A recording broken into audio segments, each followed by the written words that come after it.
So we are Daf Kufya today, 110a, the mission at the very top.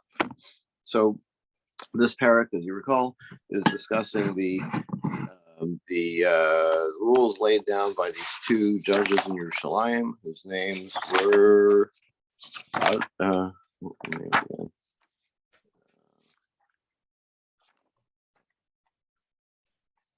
Admon and Hanan ben Avishalom. Okay, so we're discussing the things that they instituted. Hamotzi shtarcho val chavero.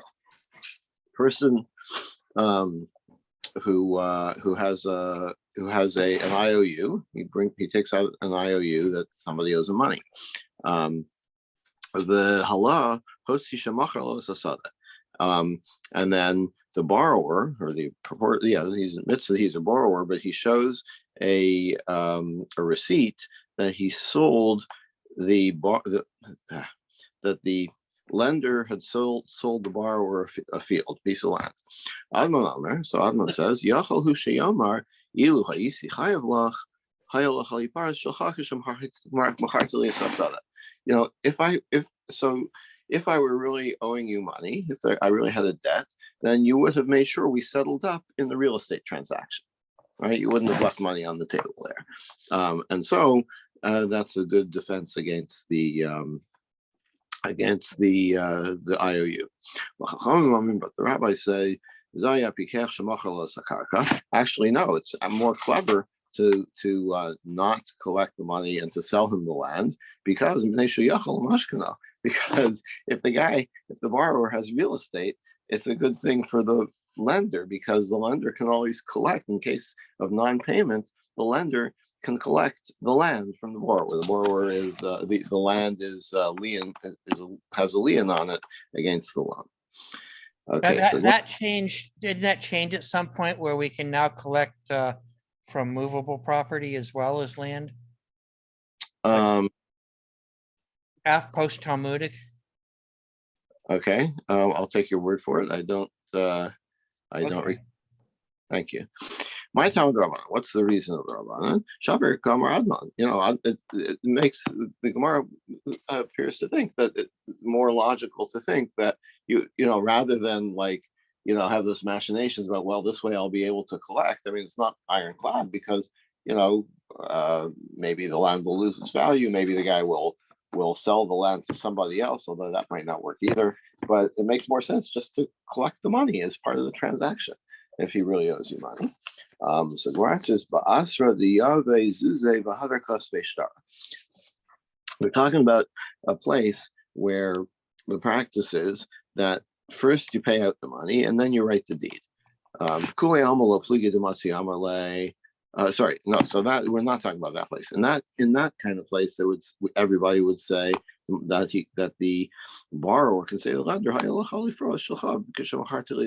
should have settled up all the debts that you had with me before the transaction was recorded. But when is there an argument? When you first write the deed and then you pay the money. So Admon says like he should have while the land, the piece of land is worth is the sale is $100,000, and they write the contract. X gave Y $100,000 for this piece of property, right? So Admon says if you didn't specify in that contract that that there was a loan involved, then you're out of luck. Like you should have put it in the contract. But the rabbis say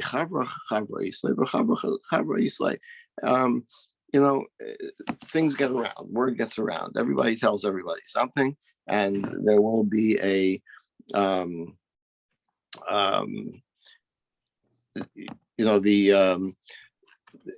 that you wouldn't allow.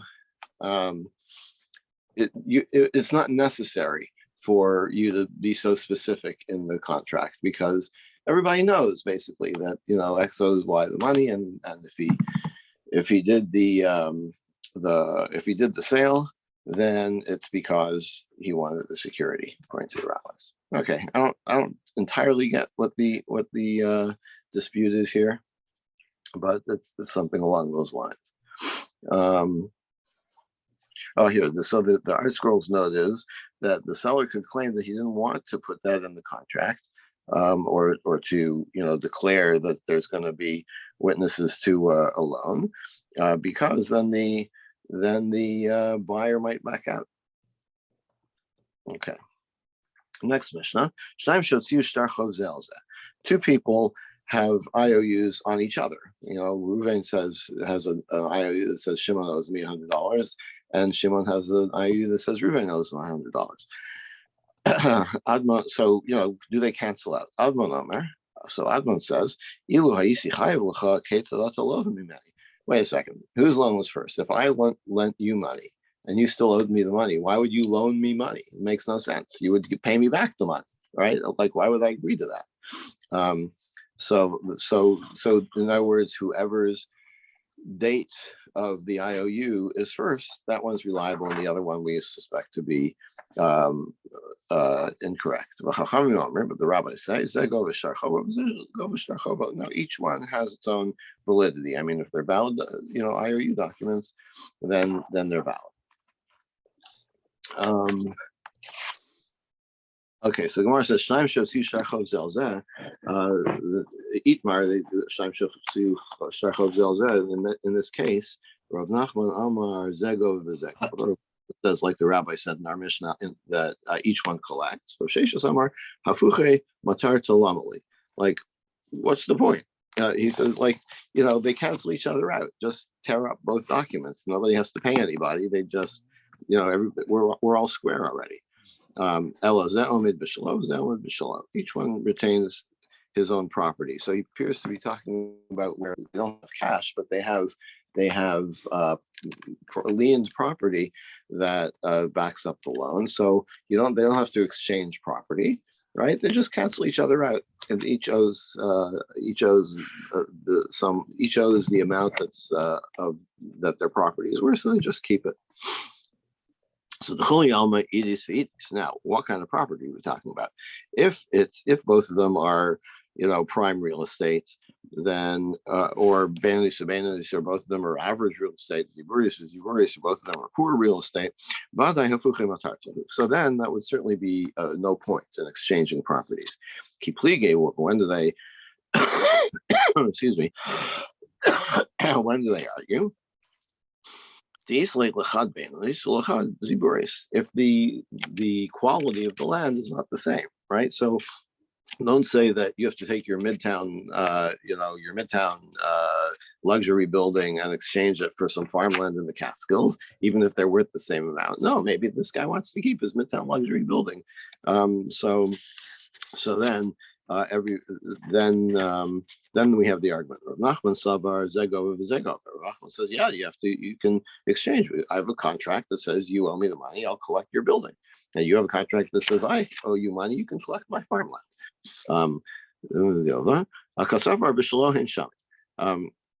Because he says that when you determine what is quality land, or what kind of quality is this land, it's in relation to your own property. Okay, so there's no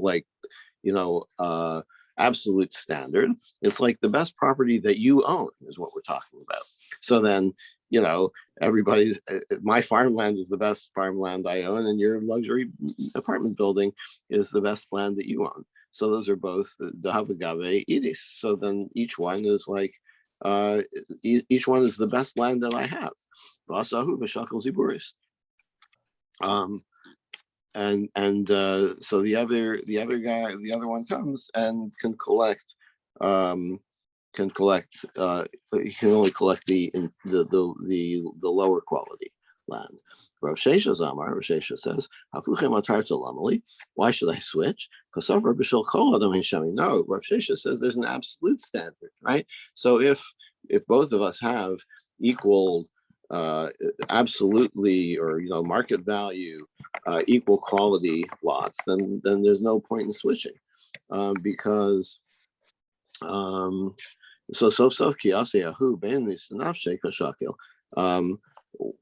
when So when you actually do the, if there is a, if I only own one piece of property, whether it's absolutely considered prime or subprime, if it's the only one I own, it's average. Or this is my only property. It's my average property. Okay. Well, Rav Nachman, according to Rav Nachman, my chasis asi bal ziburis bereisha, leisi bal ben bereisha legabe ziburis. Like, how do you know which one comes first? Like maybe the guy who owns the guy who has let's say they're unequal, right? So one has average land and the other has poor quality land. So let the guy with the average quality land come first and take from the other guy the ziburis, this is lower quality land.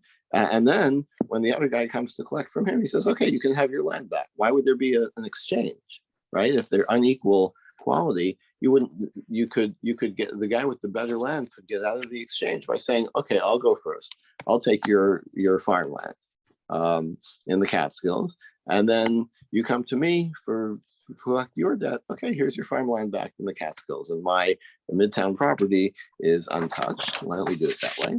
We're talking about where that guy came to court first, right? So the initiative here is important. Whoever came to collect first is the one that has the upper hand. So the bar says, wait, but now they both have claims outstanding. So why should it matter who came first? Who pressed his claim first? Here's how we answer it. One person has prime land and average land. The other has poor quality land. So Rav Nachman says we don't look at the absolute standard. We look at compared to whatever your holdings are. So the guy who has the poor quality land, absolutely, but that is his average land, right? Sorry.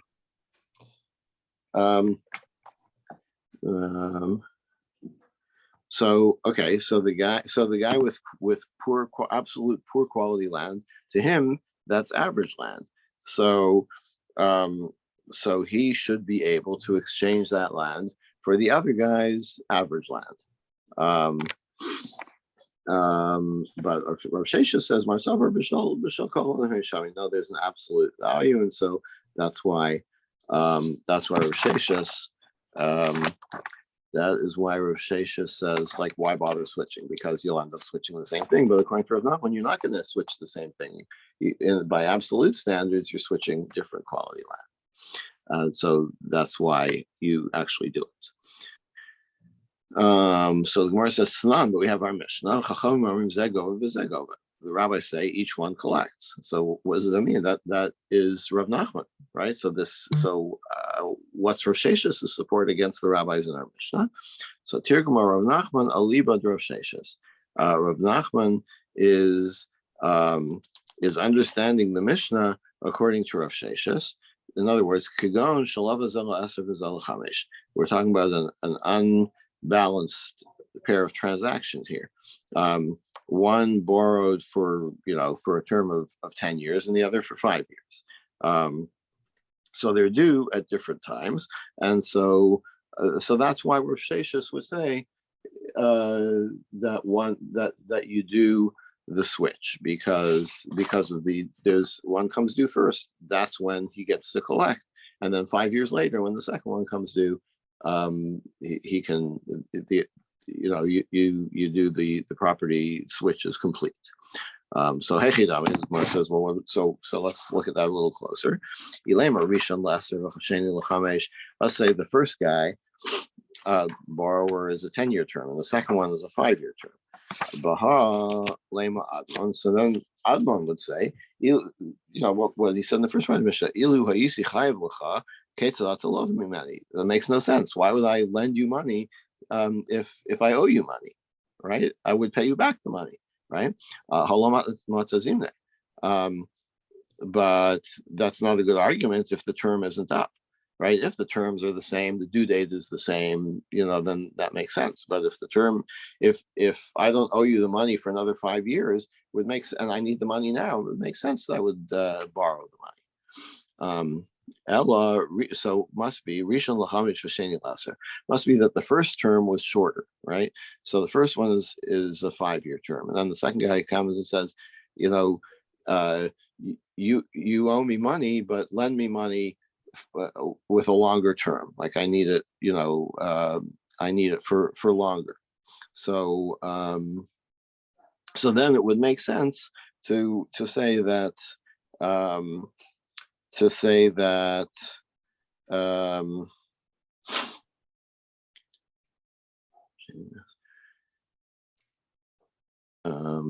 it would make sense to say that even though I owed you the money, I still lent you money because of the difference in the terms. But looking at it even closer, if the first loan is due before the 5-year loan is due before the taking out of the second loan, the 10th loan, my time Rabbanan, why would the rabbi say that once it becomes due, it becomes payable? So it's almost like not even a loan anymore. If it's not the due date yet, so the reason I'm borrowing money is that I can't collect yet. The loan can't be collected yet because the term's not up. My time is Admon. So what's Admon's reason? So the answer is we're talking about on the due date, right? Today is the day that I owe you my $100,000, and I come to you and say, you know what? I'm going to lend you $100,000. It makes no sense, right? According to Admon, that's why he'd say, no, that makes no sense. You should just pay back the money first, because today is the due date. So what's the argument? The Rabbanan, the Chachamim would say that you would borrow just for the one day, right? Even though you expect to receive the money tomorrow, right? But bird in the hand beats two in the bush. Now you wouldn't do that. If the money is due tomorrow, you're going to trust that. The guy's going to pay you money one way or the other anyway. So, so one day is not going to make a difference. Okay, that's one way to say that Rav Sheshes could still agree with the Chachamim in the Mishnah, depending on how you set up the cases and when the due dates are. Rami Bar Chama has another answer. We're talking about orphans. The Yasmei Migva Dape, because orphans can collect can collect payments for loans made by the estate or by their father before he died. But we don't collect from Yasamim. We don't collect from orphans. So that's why you would say the loans don't cancel each other out, because they're not equal. So yeah, sure, the guy has a loan document, but it's not collectible. So then it's that's a pretty strange way to set up one of the cases. You would think it would be explicit, but that's often the way the Gemara interprets or answers possible contradictions. So the Gemara says, wait a minute, but the Mishnah says, like the first opinion in the Mishnah was each one collects from the other. So the Gemara says, what does that mean? So how would that, if you say it's about orphans, so then it wouldn't be the case that orphans can be collected from. So the answer is, it doesn't mean that each one collects from the other. It means theoretically each one can collect, but practically only one can collect. Amarava, Rava says it doesn't like the Yasomim Sela. Shnei Tuvos Davar. I can answer that. I can knock that down. I can argue against that two ways. First of all, the Mishnah says each one collects. It doesn't say each one is worthy of collection, but only one can collect. That's not what it says. It says each one actually collects. So it can't be talking about Yisomim that you can't collect from. V'yon ligabinhu ara diasme, lehatar v'ligabinhu minayu. Like, you can, like, what would be the problem? You can actually have the orphans collect the land as payment for the loan, and then you'd still be able to turn around and have it collected from them. Could Rav Nachman, according to Rav Nachman, Rav Nachman said, "Yisomim shegavu karka b'chovas avian." If the rules for the estate are different if it was already in the estate or if it came to the estate after the death of the father.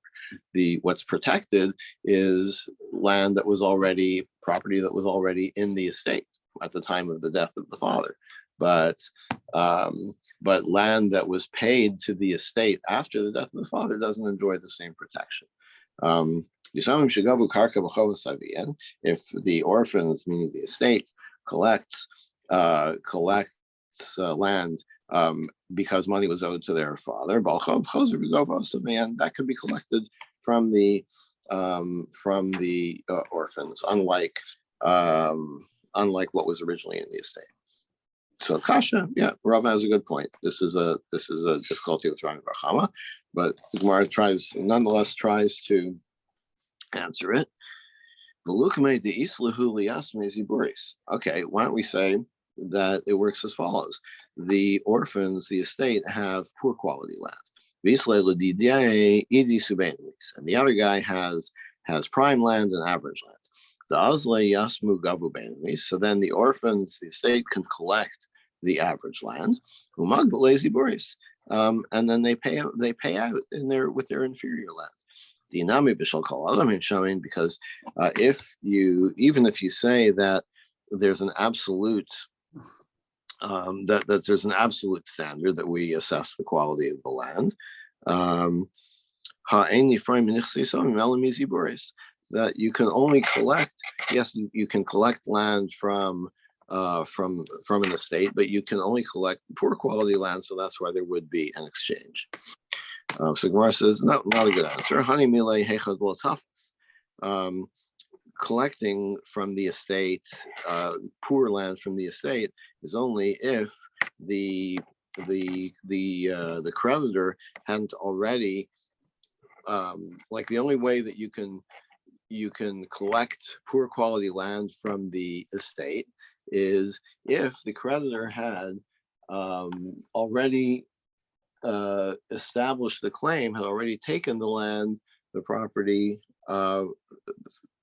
middle quality, average quality land. So then we say, you know what? Okay, on one hand, he's already collected it. On the other hand, we want to protect the orphan. So what we're going to do is we're going to say, all right, you can't keep the average quality land, but since you already have established a claim to it, we're going to allow you to take the poor quality land. I'm sorry, other way around. Oh, that's if he hadn't.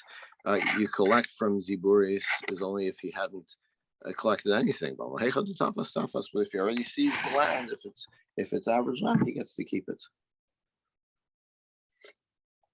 Okay. Isn't that the case in Never general? But if you see something for a debt, you typically get to keep it. Yeah, but what I always wondered about is, like, how do you seize land, like property, movable property? You know, it's in my house, right? So it means I've claimed it, but land doesn't work that way, right? Right, the land is always there. How do you establish collection of land? Like, maybe you built something on it. Maybe that's Yeah, they talk about that in Bava Batra a lot. You make an improvement on it. You build a house, and there's, I forget all the details, but it's not the normal way you establish ownership of other property. Yeah. Okay. Now we get to a completely different topic, which is actually a very interesting one. The next rule laid down by Admon. Shalosh artzos l'nisui. With respect to marriage, there are three types of residences. We'll see what this means in a minute. You know what I'm saying? Mm-hmm. Yeah. Right? Mhm. What does this mean? Yehuda Ve'er Yarden Hagala. There's Yehuda, the province of Yehuda, the other side of the Yarden, and the Galil. Right? These are three regions. Okay, for what purpose? So that's interesting because the tribes of Reuben and Gad were criticized for staying in Ever Hayarden. Correct, but as you'll see, we're not talking about one being better than the other. We're talking about, can you force somebody to move from one? So it's just establishing like what's words. I can, as we'll see, my wife loves New York, so I can make her move to another house in New York, but I can't make her move, upstate or to Canada. Okay, that's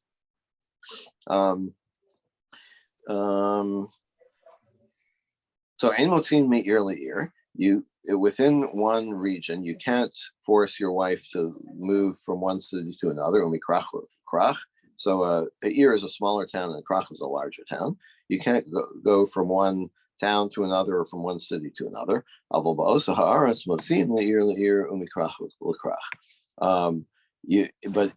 within the same region, I think I misstated before. You can't make her move, but you can make her move within the same region. Okay, so I can make somebody move. This might be controversial, but I'm going to use the analogy anyway. From Brooklyn to Queens. Okay, or from Riverdale to Kingsbridge. I don't know. Okay. Avalo me'ir lekrach, v'lo mikrach le'ir. You can't make her move from a big city to a little town, or from a little town to a big city. That's too much of a change. Motzin minave hara manave hayafa. You can move from a poor quality building to a better quality building. But you can't move from a nice place to a crummy place. You can't force her to do so. Rabbi Shimon Gamliel Omer. Rabbi Shimon says, no, you can't move from a bad building you can't make her move from a bad building to a better building. Because it's not so easy to live in a luxury building. It's if you are one way to understand this is if you've lived in a crummy building or in a poor quality place, that you've built up a resistance to it. Okay, think of it in terms of maybe in terms of biology and resistance to disease. So if I move to a nice place, I'm not going to have that same hardy constitution anymore. So he said you can't even force someone to move to a better building.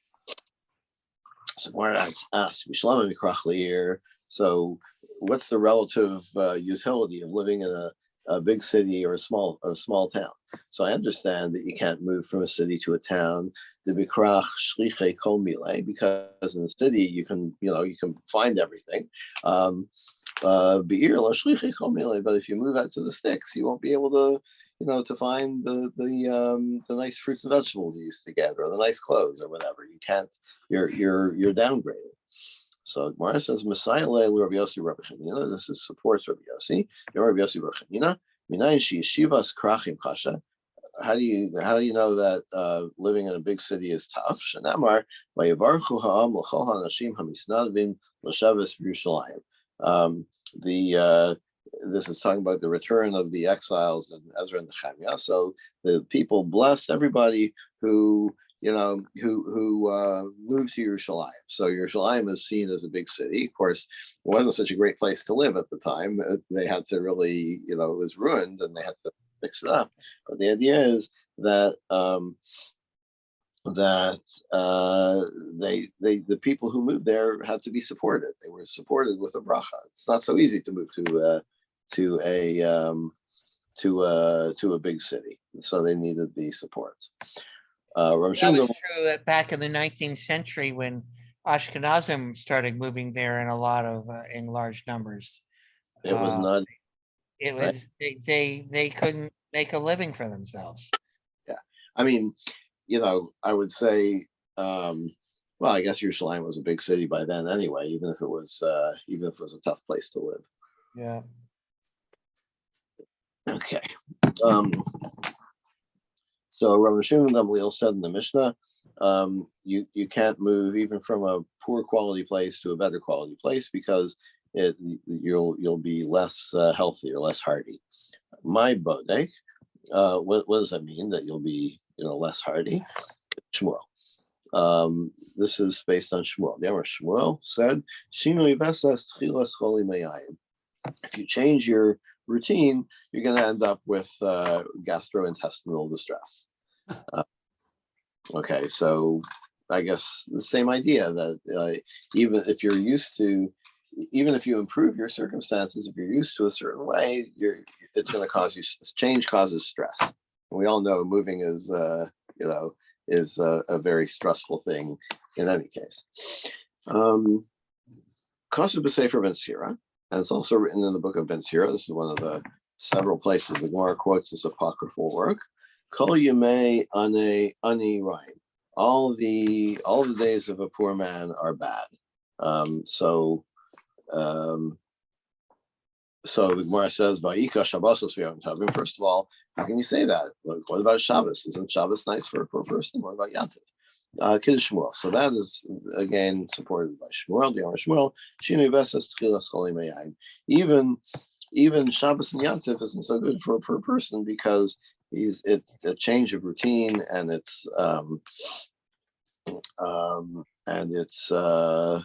could cause stress or cause change of diet, can cause stomach ailments, etc.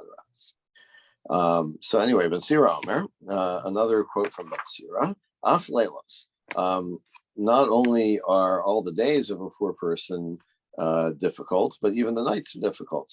Bishval Gagim Gago, because his roof is like the lowest roof around, right? So everybody drips onto him, I guess.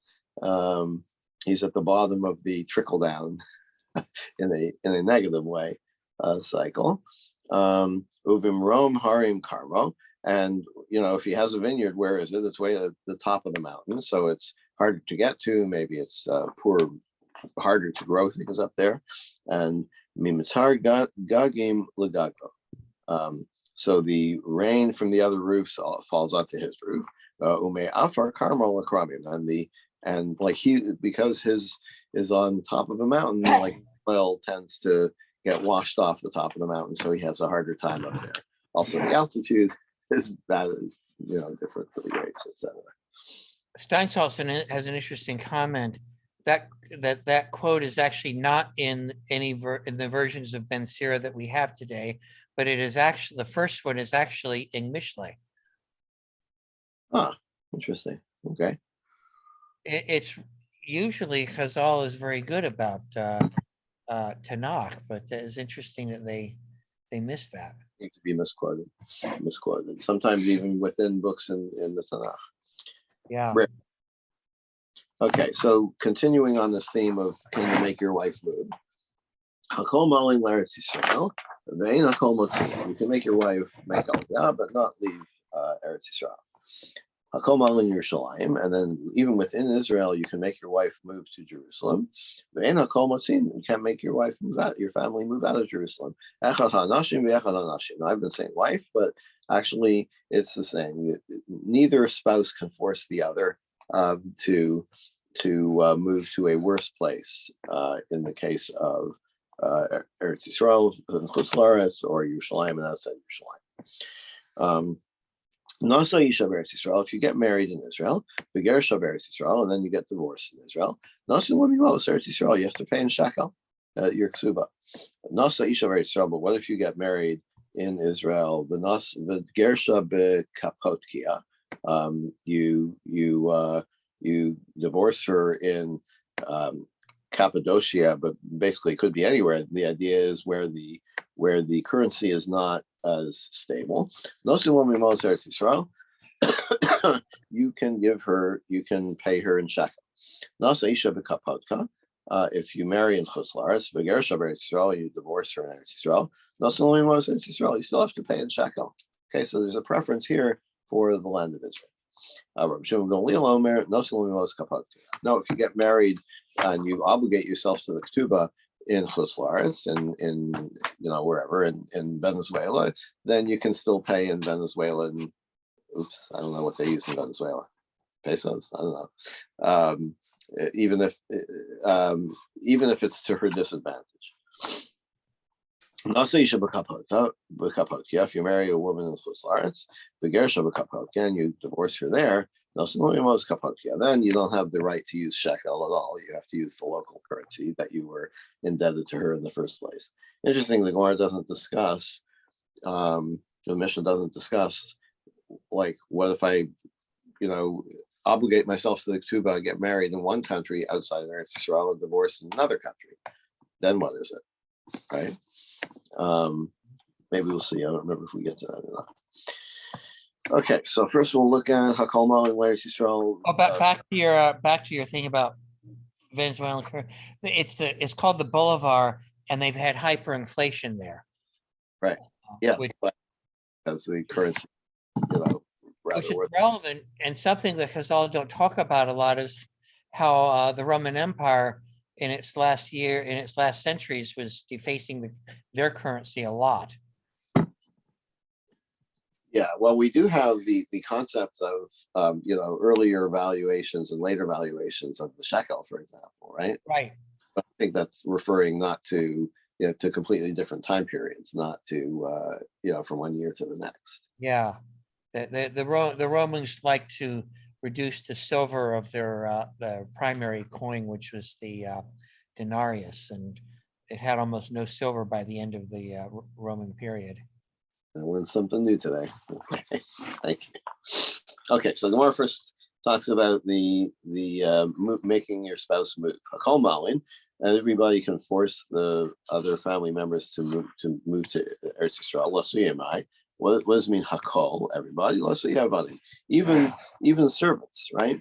You can even make your servant move. But there's another version of the Mishnah that mentions servants specifically, and still uses the word hakol. So what does hakol mean? That includes moving from a nice place in Chutz La'aretz to a lousy place in Eretz Yisrael. You can still be forced to do that, make that move. So the ein hakol motzin l'siyamai. Again, we use the word hakol when in the opposite direction, that you can't force someone to leave Eretz Yisrael. We're talking about that includes a servant who escaped and came to Eretz Yisrael, and now he wants to be made to move outside of Eretz Yisrael. Because we tell the owner, Zabnei Hacha V'zil. You can't make a move, even though you are the owner of this person. You could sell him here. There's no reason that you need to force this guy to go back. Mishum Yeshivas Eretz Yisrael, and the reason for all this is we want to encourage people to live in Eretz Yisrael. We want it to be well populated. They don't use the word here, but the word familia in classical Latin actually does not mean what it means in English and in modern Romance languages. It actually included servants and slaves. And it's used in other Gemaras in that context. So they're apparently addressing that here. Yeah. We would use the word household. Yeah, we will use the term household today. So at one point we had that word appear, and I jumped up and said, Rabbi Linzer, why are they using familia rather than mispracha? And the answer is that Sarah Penso, who was a Latin teacher, actually jumped in and said, that's because familia does not mean in classical Latin what it does today in modern languages. And Chazal was being precise, and this is okay. The next thing in the mission was Hakol Mal in Yerushalayim. That Yerushalayim has this advantage. You can force your family to move to Yerushalayim, but not the other way. Again, we have the word Hakol. Meaning again the same thing. Even if you're moving from a nice place in in Haifa to a worse place in Yerushalayim, you can still force your family to move with you. Your household. What about the word call when we say you can't force them to leave Yerushalayim? They say, I feel meaning even if you're improving your circumstances and you're moving to a nicer place in Tel Aviv, you can't force your household to do that. The Tana Resha, and the only reason we're even specifying that in the Mishnah is since it's for symmetry. Since we said that in the first part of the Mishnah, Ein Motzin, on the Sefer Nami Ein Motzin. It's just a parallel construction. Who Omer Lalos? The husband wants to go to Eretz Yisrael or to Yerushalayim. The Omer Shalalos, and the wife doesn't want him. Kofi no Shalalos, you force her. V'im lav, and if not, Teitze Ksuba. Like she always has the option to divorce him, but she doesn't get her Ksuba. He Omer Lalos, but if she wants to go to Eretz Yisrael or Yerushalayim, who Omer Shalalos, the husband doesn't want. Kofi no Shalalos, then you force him, V'im lav, and if he won't, still refuses to do it, Yosef Yitek Ksuba, then we force him to divorce her and pay the Ksuba. Interesting that if the Gemara feels like you can actually enforce one and not the other, right? Like, what's the circumstances in which you can enforce? You can't enforce someone moving, but you can enforce them to divorce and pay the ksuba. I'm not sure how that works. Let's say, she wants to leave Eretz Yisrael, and he doesn't want. Kofi also shalol says. Then we. Then she has to stay, right? We not only can she not leave, but she has to stay with husband. But if she wants, if she's going to leave anyway, he can divorce her and no ksuba. But if he says to leave, and she doesn't want to go, and he can't leave, but if he leaves anyway, he takes ksuba. We force him to divorce her. Okay. No Saisha. So next thing in the Mishnah was if you married somebody, and where do you pay the ksuba from? From which currency? Hagufa kasha. So there's an internal contradiction here. Katane no Saisha Israel v'gersha v'kopatkeya. If you married someone in Israel and you divorced her elsewhere, no Silami Moser Israel, you pay her in shekel. Alma basar shibuda. So you see that you go by where where your indebtedness came from. When you got married, you obligated yourself to pay the ksuba, so in shekel. But the other way around, if you get married outside of Israel and then you divorce her in Israel, you can still pay in shekel.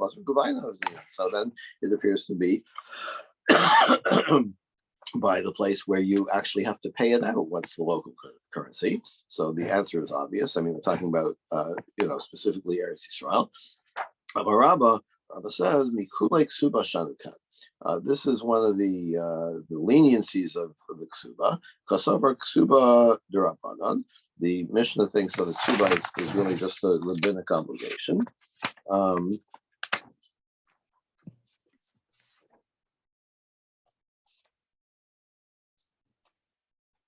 So